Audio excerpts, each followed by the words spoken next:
Mr. Speaker, I rise today to advise honourable members and the general public on recent developments and proposals under consideration relating to Bermuda's National Pension Scheme. Honourable members will be aware that the National Pension Scheme Occupational Pensions Act of 1998 and related regulations were introduced to provide for the registration, administration, and funding of mandatory occupational pension plans in Bermuda and related matters. This legislation has been amended over the years to better address the needs of the members of pension plans, with the most recent relating to the financial hardship withdrawals in 2010 and 2011. Mr. Speaker, the Pension Commission, as the supervisor and regulator of occupational pension schemes, has undertaken a review of the National Pension Scheme Occupational Pensions Act of 1998 and regulations made thereunder, and has recommended a number of significant enhancements, such as to provide it with more effective regulatory and enforcement powers, introducing regulatory fees and monetary fines for noncompliance, reducing the audit burden on small pension funds, increasing the existing small pension amount that plan members can receive in a lump sum, and to provide the Commission with the power to exempt plans from specific requirements under the Act. The Commission's Advisory Committee, which is made up of a wide range of private sector representatives, has reviewed and discussed the above recommendations and is broadly supportive of the proposed enhancements. Mr. Speaker, the Commission has also recommended further amendments to the Act to provide for more withdrawal freedom for plan members at retirement and extending the scope of financial hardship applications to include funeral expenses, removing the restrictions on persons receiving a pension being able to apply, and including off-campus housing as an eligible educational expense. Mr. Speaker, honourable members will be aware that the government's 2017 election platform stated that it would, I quote, address the current structural imbalance of pension benefits that exist between guest workers and Bermudians by requiring equal treatment for Bermudians and expatriate labor. Currently, employers are not required by law to provide the same level of pension benefits to guest workers as they are to Bermudians, thus making it more expensive to employ Bermudians." Close quote. I can report that the Ministry made a request to the Commission to seek industry feedback on this proposal. Accordingly, members of the Commission's Advisory Committee were invited to discuss and provide input on the above proposal. The Standing Committee is comprised of representatives of third-party plan administrators, law firms, union representatives, unions, employers, international companies, and the accounting profession.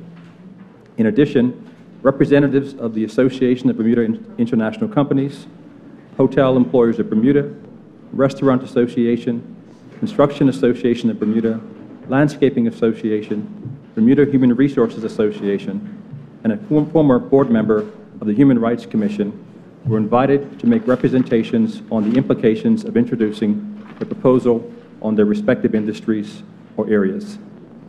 Mr. Speaker, the Commission's board considered the Advisory Committee's comments and provided the following comments and recommendations to the Ministry.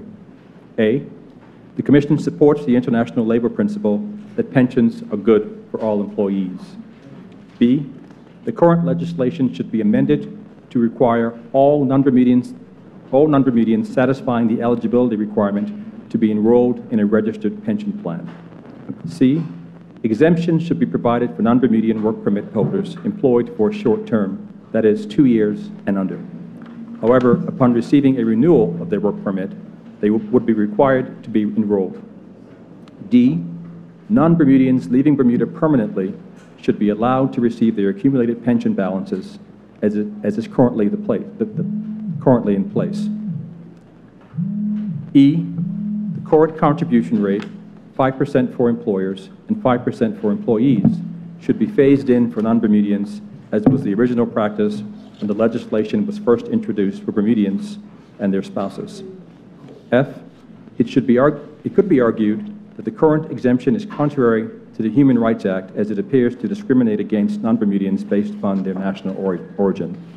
And G, the Commission recognized that some employers have a competitive advantage and benefit from a lower cost of operations by their employment of non-Bermudians and the savings that result from not having to make the required pension contributions into a pension plan for these types of employees.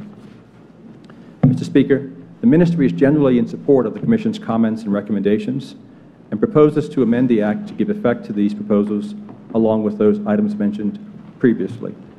Accordingly, I can confirm that during the next legislative session, a bill containing all of the proposed amendments will be tabled and debated in this Honorable House. Mr. Speaker, the proposed enhancements will, upon their introduction, represent the most significant legislative change since the Act was first introduced. They are sensible, reflect the needs of the members of pension plans, and are in line with pension provisions and regulations in other jurisdictions. Mr. Speaker, in closing, as this government continues its time in office, the proposed amendments to the National Pension Scheme Occupational Pensions Act of 1998 represents just another step in our effort to establish a better and fairer Bermuda that was promised in our election platform. Thank you, Mr. Speaker.